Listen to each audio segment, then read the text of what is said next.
Permayli 7,5 dollardan yukimiz. Kattaligini qaranglar. Salkam 16 vayt. U degani ikkita trakni bunday yonma-yon qo'yib, skoshlab olib, tem minib ketish degani. Chunki trak 8.1 vaytda.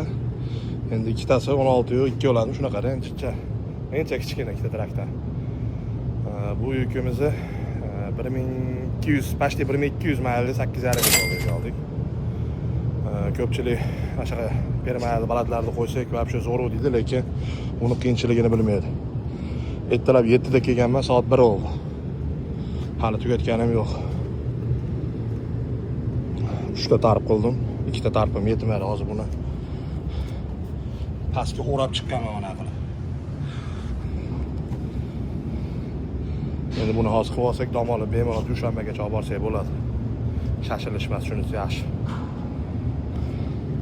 Shu tarafda qoldi. Oldini qilib olsak, xudo xolasa yo'lga chiqamiz. Kimga shunaqa yuklar kerak bo'lsa, Amanat kompaniyasiga murojaat qilaverasizlar.